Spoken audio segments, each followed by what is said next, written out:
So Jeffrey Richardson. Wade Alexander Richardson the second.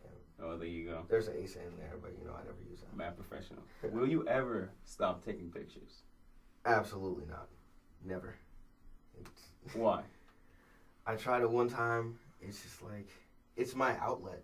This is where I can get all my emotion out and just like into something productive. No, I feel like if I didn't, I'd be exploding on people, just roasting the shit out of them. Welcome back, everybody, to Visionary Flow Podcast. I'm your host, Alex Damas. I'm your co-host, Kevin Thomas. And today we have a special guest. Change of location, actually. We're recording in a basement right now. It's not really a basement. We're above ground. But Are we really? Yes, yeah. we're above Gee, ground. I know. Okay, but our guest today is Jeffrey Richardson, who is an outstanding photographer, and guess what we're going to talk to him about? Photography. And that's what we're going to talk to him about. I'm dead. All right, so the first question I have. So, Jeff, over the summer, you came and visited Peasley Neighborhood Center, where I was working, and you gave this great story about your origins for photography. So I'm just going to ask you right now, how did you get into photography? Okay, guess we'll just get after it then. So I procrastinate really bad. So at my school, they had like electives when I was in like 6th grade. So like you could pick your classes, and I was supposed to pick like intramural like gym type thing. I was supposed to do with all my friends. Intramural gym type I don't thing. remember what the thing was. Nice. Okay, it was basically Nice. gym. So I waited until like the last day, like an hour before for the deadline to sign up, and then Done that found out before. that Yeah, man. straight L. Still be doing that. So shit. found out that it was full, and that all the other classes that I wanted to do were full too. Like I wanted to do this Minecraft class. The Minecraft? Yes, they had a Minecraft class. What school you go to?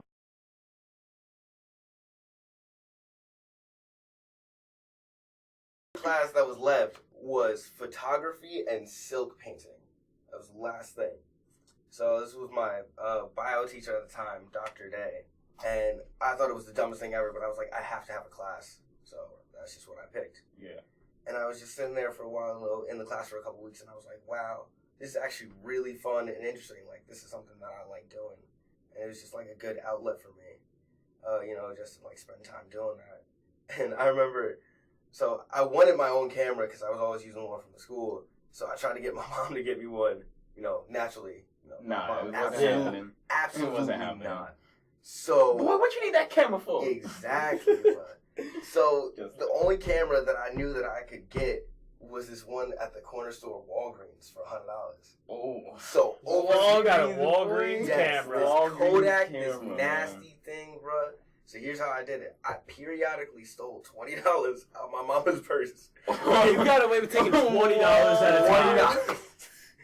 Bro, sitting there, I wait till payday. But I feel that, though. Yeah, bro. Take $20 just once a week. Oh, Just slide it out. Eventually got my own camera, and then I guess it's history from there, I guess. See, my parents would have noticed if I took more than like a cent. What kind of camera was it that you bought? I know it was a Kodak. It was like this little silver one. No, you gonna say Kodak Black out here? Nah, it was a little point and shoot one. It took like this little mini SD. I think I had to buy the mini SD too, but I did not buy that. I stole that from somebody. That's totally different. Scheming. Stay scheming. Stay so scheming. hard, bro. Hey, It's bro, terrible. sometimes So you gotta it was learn. digital. Yeah. Okay. So you have this Kodak camera, and you done scheme to even get it in the first place. So what are you taking pictures of? I started out specifically. Booty. No. No. Oh my god. Oh yeah, my booty God. photography. Nah. Oh my. I started out 6th grade as a nature photographer, so that was basically like what the class was on. So Yeah. literally every single day for 2 hours, I would walk outside and just take pictures of, flowers, insects, trees. And I guess what I found really interesting was I didn't take like the whole thing. I would find like a really small piece, I guess I was really detailed in what I worked on. Yeah. So I was just really focused on little things. Yeah. What do you take pictures of now? Now I'm mainly focusing on portrait and fashion photography. So Okay. Okay, so you start with nature. What's that transition? How do you go from wanting to spend 2 hours outside looking at nature to deciding that you need somebody in the frame as well? I can't even picture you camping.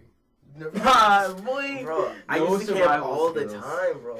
It's Oh, all you right, talk to my man. dad, he says I'm a tree hugger. It's terrible. You're a Oh my tree God. hugger? All right, but how did you get into fashion Transition. from nature? Yeah. So basically, it started out with my aunt seeing my pictures, and she was like, "Oh, first of all, real poor family, it's terrible, needed money." So she was like, "I need someone to take family photos." And I was like, "Sure, why not?" And this was like, I don't know, sophomore year of high school. So Okay. I just took the pictures, and I was like, "Wow, I really like how I have control of the situation." Like, and when I'm doing nature photography, it's just like what's there. Mhm. Like, but I was like, I have so much creativity and artistic control when I'm taking pictures of people. Like, I can just.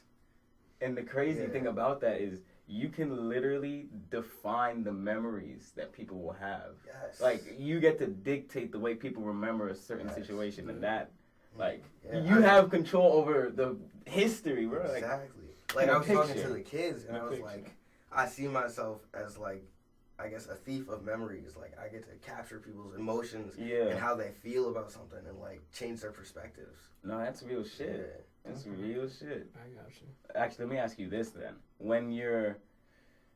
Because when you go from taking pictures of nature, nature's sort of, and I don't mean to like lessen nature photography, but Okay. it's more so like you can see why the picture itself is so highly valued. You'd be like, you take a picture of the Northern Lights, it's like, shit, it looks nice, it's aesthetically pleasing, it's everything about it. It makes sense, right? Yeah, but even in that, like the photographer is dictating the way that you read into it. Yeah. Like if a photographer is to take a picture like from the bottom looking up at a tree, you're seeing it as like Yeah, the way it reaches I out as opposed to looking understand that. straight I on. understand that. So, like, but the difference, I think, and what I'm gonna ask you is, with taking a picture of a person, because people aren't necessarily aesthetically pleasing the same way that nature is. No, It's People like, are uglier than trees. This just in. Yes. well, like, you don't have to say it like that. But that's not It's what I'm true. trying to say. No. I know what you mean. I know. Yeah, what you yeah. mean, So. But I just found So- like fashion photography and like portrait is so much harder. Yeah, There's exactly. so So many- when you're yeah. trying to take a picture of someone and capture a certain emotion and a certain perspective, what are you looking for with that final product? I guess for me, I'm looking for hard, concrete emotions. Just like I want to capture what they feel in that moment, or what I want them, what I want it to look like, what they feel like if I'm doing fashion photography or if Yeah. I'm posing a model or something like that. Like I know what I've been focused on lately is like not anti-beauty, but like going against the norms of beauty. So like a lot of the Yeah. shots I've been doing is just like not like it's not this red carpet runway beauty. It's real streetwear type. Yeah. Like And what why normal streetwear? people Why look like. streetwear Okay, as wait, opposed to like classy shit? But I have a question. What is beauty to you then? What is like your norm for beauty that you think you are going against? Like, I think beauty for me is more about like originality. Like it doesn't matter whether you're like on a normal like scale like 1 to 10 beauty. It's like I'm a real person. I do something like against what everybody thinks. I'm just gonna be myself. Like that's beautiful to me. okay, so it's things that are different. Yeah. Okay, Okay, so so- wait, I have another question following up on that. Follow-up Yeah. question. Okay.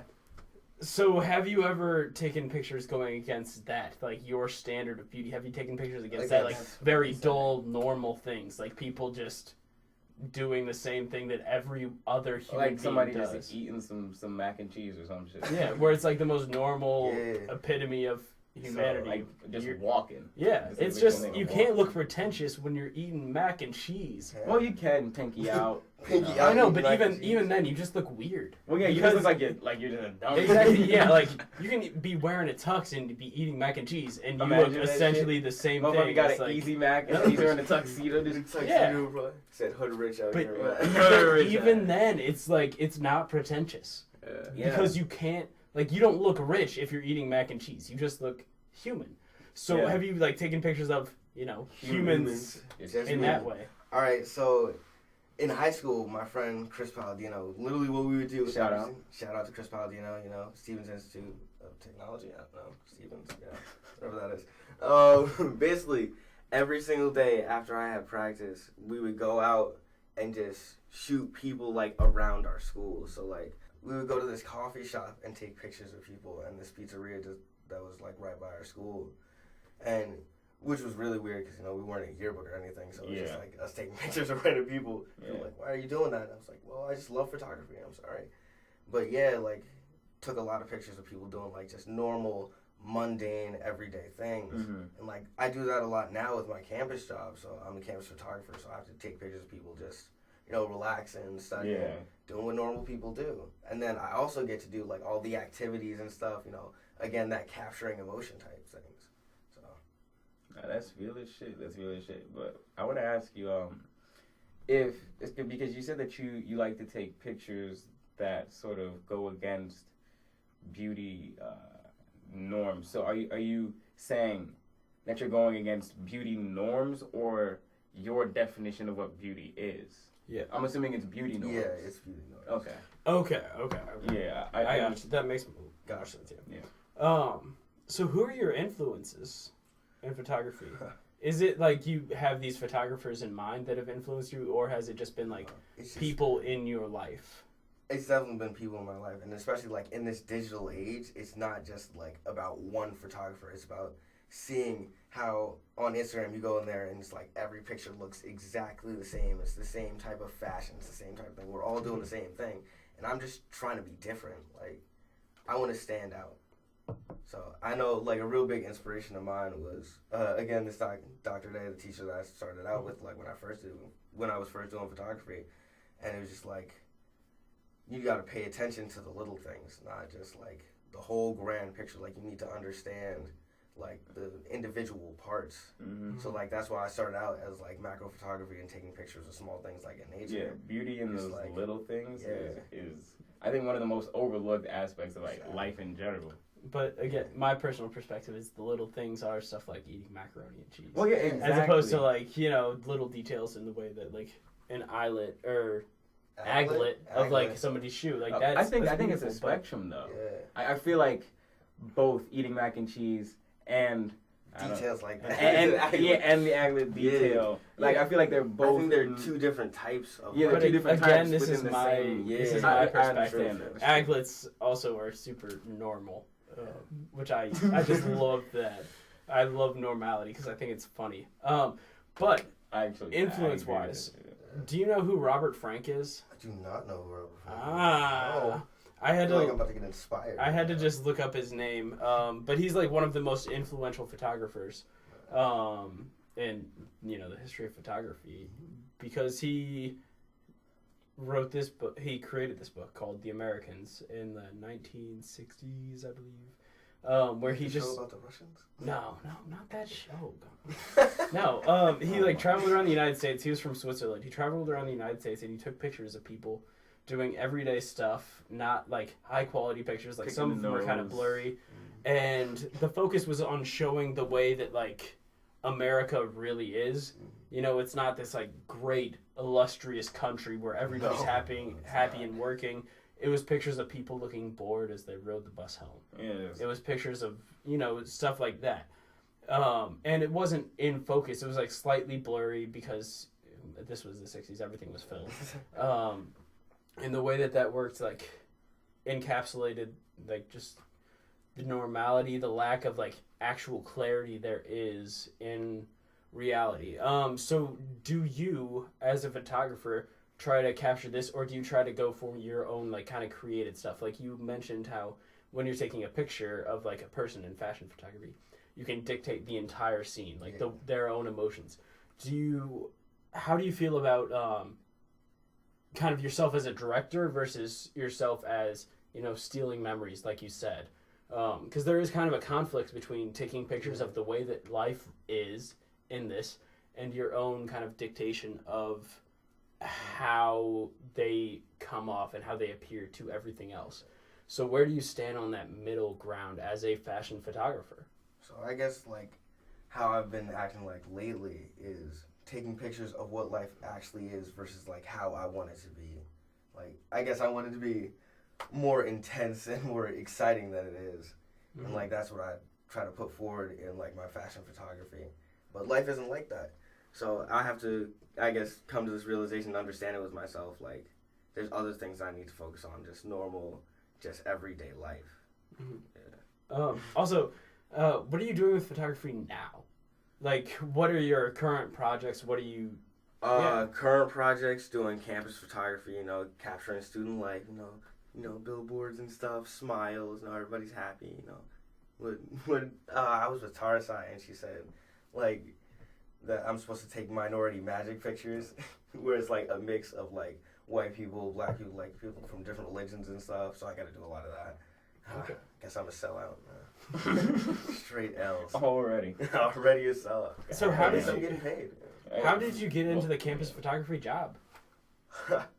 You were there, bro. I know, but We the gotta people who are explain- listening, they don't know. the people who are listening weren't. All right, so. let's explain the story. I was literally sitting outside on the quad, just me, you, Alex was there, Cher was there. Who else was there? I probably wasn't there. You were were there. there. You were there. Uh, Cher was there. Daddy was there, Daddy was and there. Oh! Khalil was there too, I know. right? I remember that. And Kelsey and Simone. Yeah, That was hella heads. Hella heads. But basically, I'm sitting there shooting, and then all of a sudden, this dude walks up to me and is like, "Oh yeah, like you're a photographer." And I'm like, "Yeah, I mean, I think I'm a photographer. I tried." You know, I mean, how do you really define like a professional photographer? I don't know. But anyway, now he's like, "Oh yeah, you should definitely stop by my office. You know, let me try out his camera. It was really cool." He's like, "This is Greg Russ, by the way. He's my boss now. Yeah, fabulous." Shout out to Greg Ross. Shout out.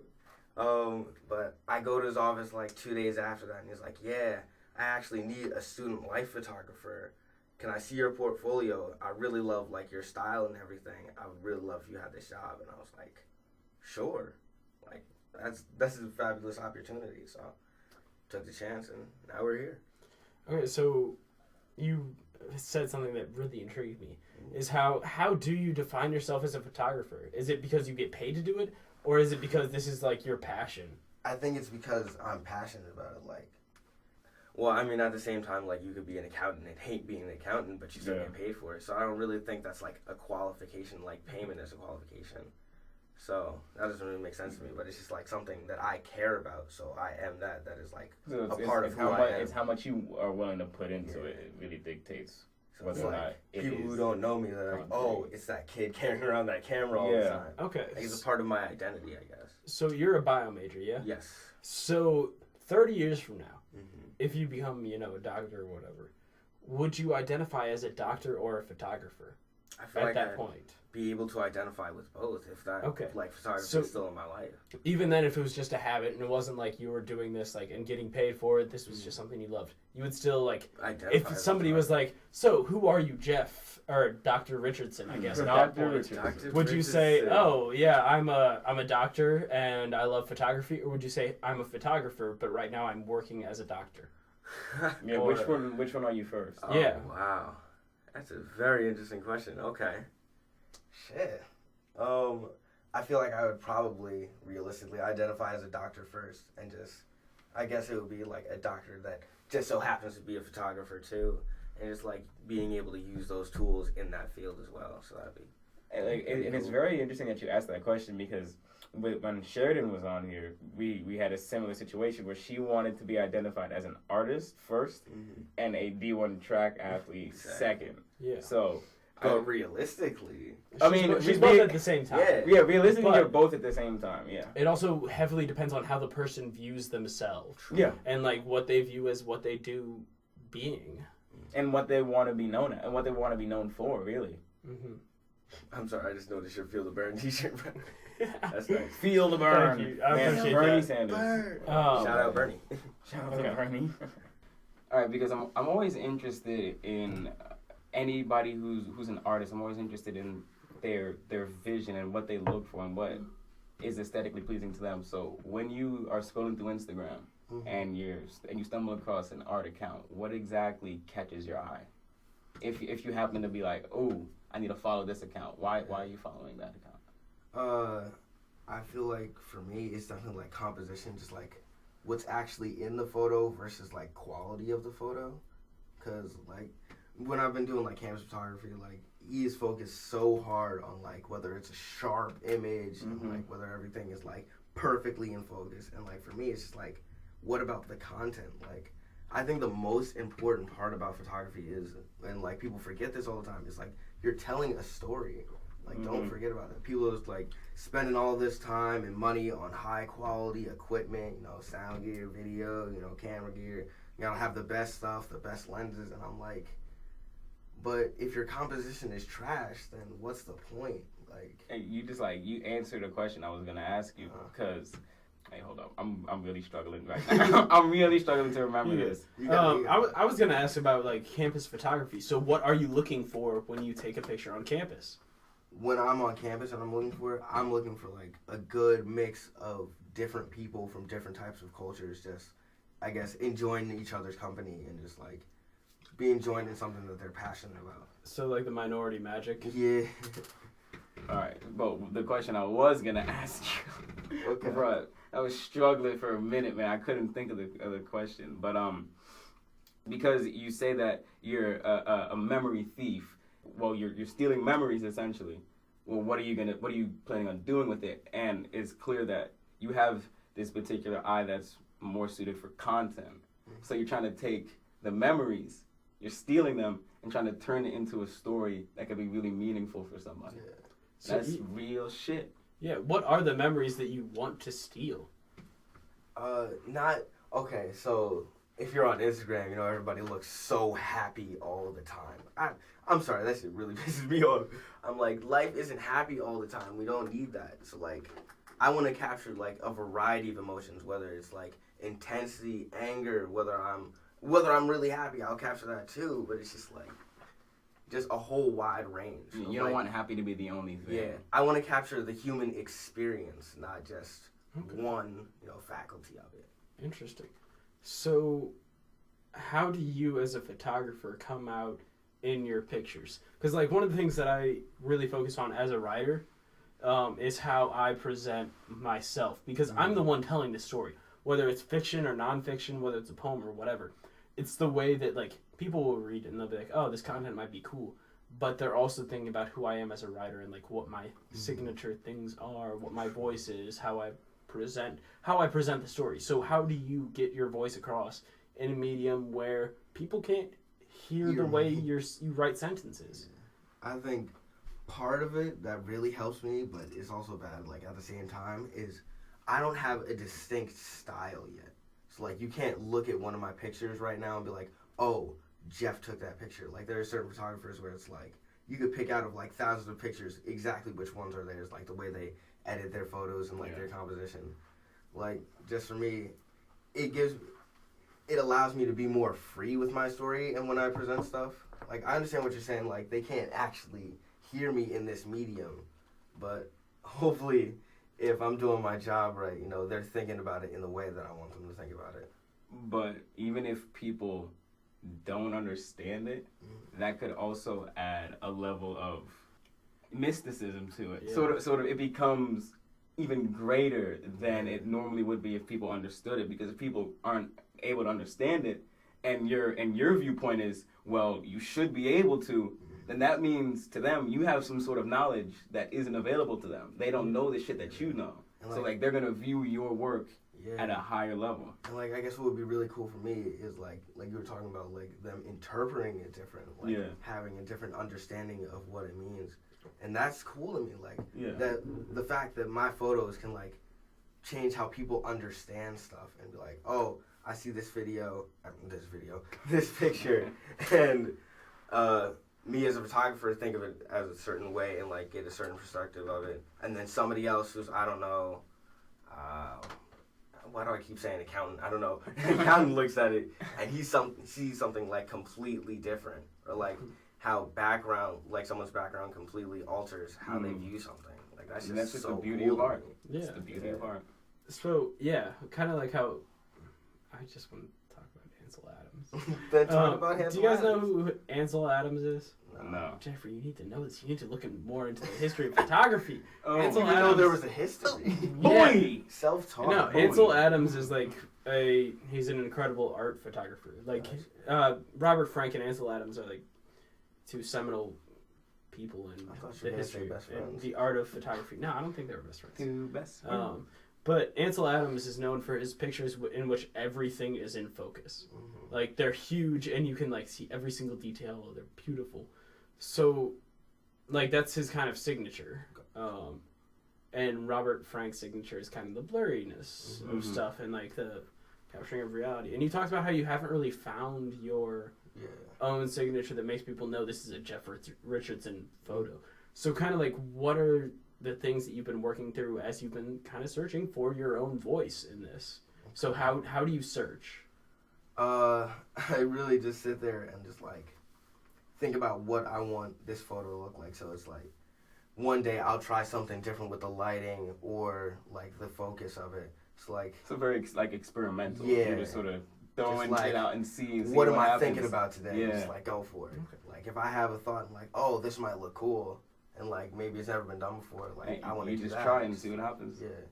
So do you use film or digital now? Digital. I used to use film a lot, but that was more of like just to help me, I guess. Okay, so I was reading something one time, and this dude said that he was shooting film to help him like focus on the quality of photos and like whether he was capturing the right moment. Because if you capture on film and it's out of focus or it's the wrong thing, that's a waste. It's gone. Like, there's nothing you could do about because it. that moment is done. Yeah. Like You gotta pay for that. the good thing and the bad thing about the digital cameras that I have now is just like I can literally just sit there and hold the button and then choose which moment that I want. And I guess I don't want to say it's a bad thing, but it is like at the same time because it's like I'm just so nonchalant about it now. Like when I was shooting in like film, it was like I really thought about every single detail of what I was doing. So when was the last time you used film? Last time I used film. Oh, this was probably the summer before I came here. So I did a wedding photo, some wedding photography and film. And I was just like, if I don't get it right this time, there's no other time. You get no other chances. This memory is ruined for them forever. Just straight L. But do you feel like that pressure pushes you to take much better photos? It makes me so much better. So I really have to like think about everything. which do you prefer, film or digital? Depends on what I'm doing, like what I want it to look like. So right now I'm leaning more towards digital because I can do a lot more like stuff with editing and like again that goes back to my like creativity and like how I want something to come out. Okay. So what about the kind of the things that you can do with film? Because you can manipulate it in the way that you develop it.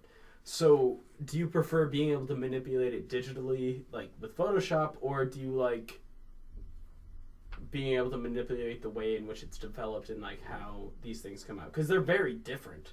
The things that you can do, and you can also take film and put it digital and then Photoshop it. But like, have you developed your own film and like? How was that process? Like, did you experiment in that field, or was this before that? So basically, like again, like when I was saying about taking photos, like you literally have to think about every single detail because you only get one shot at it. Like if I do it on a computer, if I do it digitally, if I don't like the way I edited something, I can go back and like just restart. Like you can't do that with film. You have to literally sit there. Like I would do so much just invention work, just like thinking about exactly what I wanted this picture to mean or what I wanted to say or what I wanted to look like, how I wanted the lighting, just before I even got to like where I wanted to take the picture. It was just like a complete process. What is kind of your future with photography? What do you want to do with it? Do you want it to remain a hobby?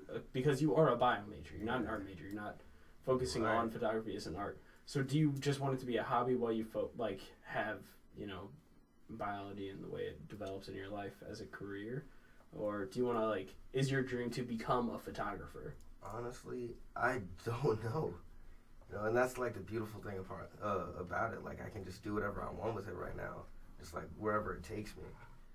But one thing I've always wanted to do, I've always wanted to shoot for National Geographic and just like go. I mean, granted, every single photographer's dream, go somewhere and just be a part of something and just like present my ideas to like thousands upon millions of people. And you are literally stamping your footprint into the timeline of everyone. Like, you are impacting the world on such a great level. And the thing is, it's like, it's such a great level, but it's mad low-key. Yeah. Because, like, do you know any National Geographic photographers? Like, not off the top of my head. And that's the thing. No, you can ask Kevin that. It's Kevin. That's totally different. Yeah, but you I mean, like... some normal person off the street. No, and they're going to be like, no. But I do know, like, art photographers, like, people that use photography as a medium to express their art. And the thing is... that's different. Right. Those people who are the National Geographic photographers, they will affect your life and you don't even know who they are. Exactly. But I think I think that's such like a selfless attitude, because you're sort of putting aside your name for the greater good almost. Because like a little hot fuzz. Like at the end of the day, it's not about me. Yeah. Like, it's not about me as a photographer. It's about how I want people to feel. It's about literally everyone else except me. So I have another question about identity, because my brother's girlfriend is a photographer. Mm-hmm. She went to art school. Just before you get into that, I just want to make a quick note about what you just said, and I think, and I really want to take this moment to like, this is what this is all about. You see, this is a podcast where we have someone like Jeff on who has this vision, and we're hoping that this will push him even further than where he is, and his own craft is another selfless nature where he is taking photos in order to share with people in order to change their lives.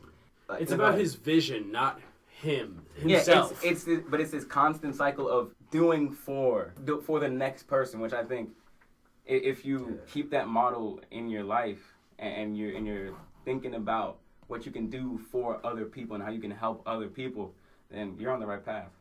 Yeah, you're doing it. I agree. But to get back to my question, my brother's girlfriend.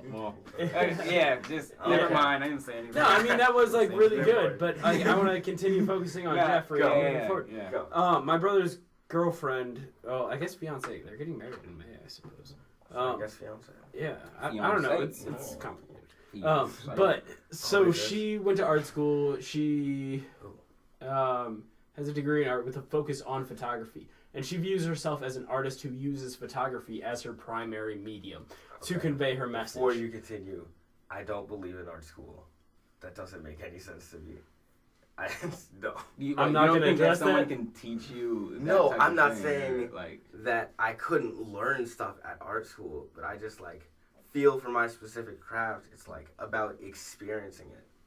I learn better by experience. If I don't do it, I'm not going to learn it. So you want to get your hands on. Yeah. Okay, so that plays really well into this question.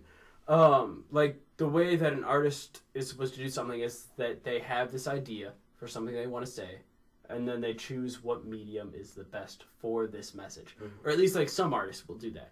And so they'll plan that out. They'll say I want to talk about, I guess staying with your thing, the human condition, what that's like. And so an artist with certain, abilities might, in my case, write a story about it. In the case of a painter, they might paint something about it where they're categorizing that. In the case of, somebody that does printmaking, they might make a print. So she, speaking of my brother's fiance, her name's Erin. She's wonderful. So I guess Erin, shout out Erin. Erin focuses and thinks, okay, so I want to use photography to convey this message that I have. Do you think of yourself first as an artist that is using photography as your medium to convey your message, or do you think of yourself as a photographer who just so happens to be conveying this message through that medium? It depends on what I'm doing. So, if I'm on my own personal shoot, then I see myself first as an artist and then as a photographer. So, I want to plan the scene out and then take a picture. Okay. But say for, campus life and stuff, I'm a photographer. I'm here to capture what's already there. Okay. It's interesting kind of the difference between the two identities that there are and how you are a different one depending on the situation. Which one do you prefer? Yeah. I definitely prefer being an artist first. Because, again, it's me, it's my spirit, it's my soul. And that creativity. Yes. It lets you just let it go. Sharing, what I feel with other people and how I see things. That's real, man. That's real. Okay. So what do you want to bring into this world? What is your ultimate final goal? Like, Final goal. what is your final goal? Like, if you had every single resource and ability, essentially, if you were God, what would you do? What is your dream in that sense? Wow. Damn. If you were God. If I was God, what would I do? Yeah, I mean, but this is kind of like going in with the way that you are a fashion photographer. If you were like an art photographer, Well, if you were God, you didn't care about like humanity. Yeah, but I mean, like an art photographer that may take a picture of objects and have that be their focus. They're able to move stuff to certain places. Like if they want to take a picture of like a cigarette and a flower, they can move the cigarette. They can pick the flower and set it in a certain way. So in a sense, as a photographer, and especially a fashion photographer, you can dictate every single thing that goes there. Mm-hmm. So what is your ultimate dream where if you could dictate the entirety of reality, like storms and everything, what would you dictate? What is the picture, the image you would give to the world? I feel like it would definitely be a collage. Let's start off there. And, what would be in this collage? Wow. I guess it would be like a variety of emotions, just from start to finish, just anything that I could think of that someone could possibly feel. Just like, I don't know, just happiness versus like depression and anger and just love and just all of that put together in one photo. Shit. Damn, that's a real big question. But okay, so I'm trying to imagine what this would look like. But like, if we sort of connect this, because you like to take pictures that sort of show off the human condition. Mm-hmm. So, is the human condition all of those emotions and like as one combination? I define the human condition as just feeling something. It's like it's being in your feelings. It's being in your feelings. Nah, it's just that. The reason why we are human is because we feel emotion on a higher level than anything else. Yeah. And like that's what dictates and motivates us to do anything. That's really interesting because of my philosophical background, where a lot of philosophers will write about how humanity is dependent and hinging upon the ability to reason. Yeah. And emotions are viewed as the opposite of reason. Because if you're reacting passionately, you're going against the way that you logically think that things should happen. So it's interesting that you view the human condition as being the opposite of reason and being more emotion. So I guess kind of like, why is that your view? I think it's, first of all, I think it's more of emotion on like a higher level. Like I was reading something in philosophy and they were like, you know, a dog's, not like, it wasn't specifically like sadness, but it was like a dog's sadness is like a different like sadness than a human's. Like it's an easily, you know, fixable sadness. Like it can be easily changed. But humans, on the other hand, they're so much more complicated and there's so much more emotion involved that they will never be satisfied. Or I guess we will never be satisfied with anything. I like agree with half of what you're saying, but I'll say this, because don't you think that animals sort of react and their lives are dictated based off of instinct? It's more so like they're just doing what it is that like what feels right. I think instinct and emotion are not separate things, but I think emotion is higher than instinct. It's but like instinct is a subset of emotion. Yeah. So, but they act on a lot more emotional and sort of instinctual action. Like if you think about it, a wolf out in the wild, that's pure instinct. They're not like getting to a stream and trying to rationally think about it. The decisions are just happening, right? Whereas we will take the time to think and sometimes overcomplicate what the emotions can be. But in the same way, there's no difference in the way that a human being will get run over by a car and the way a dog will get run over by a car. Both of us are gonna like wind up, you know, probably dead depending on how fast the car is going.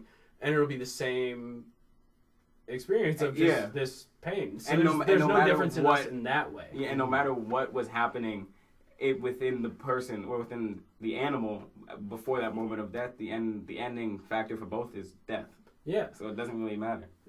But it all depends on the way that like human beings will react to this because of the relational necessity for human beings, because as the way that I relate to you versus the way that I relate to my dog. It's completely different because of this relational giving. Yeah, I really would hope so. I really would hope so. No, but so have you ever focused on exploiting this relational capacity in your photography? I haven't, but that seems like a great project idea. Yeah, that's like pictures like where you take the back shot and you have like the dog sitting next to the child, sitting next to the father. Yeah. Like that sort of. Like, you ever seen that? You ever seen that Amazon Prime commercial? Nope. You never seen the Amazon?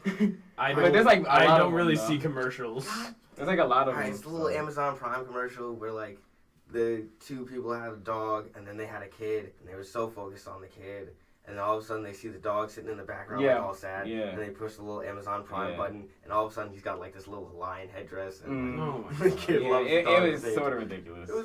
It made sort of- sense. Well, like, yeah, because you remember it and it like sort of makes you think about Amazon Prime, which is obviously the objective. Yeah. But it was sort of bullshit. So. I already had Amazon Prime, so it doesn't matter. Well, I'm too poor for that shit. I'm way too poor for Amazon I'm Prime. too impatient. Too impatient. No. Very impatient human being.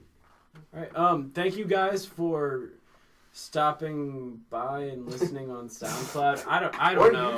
YouTube. Or YouTube. Or YouTube. Yeah. Follow us on Instagram, Snapchat, and Twitter. Yeah.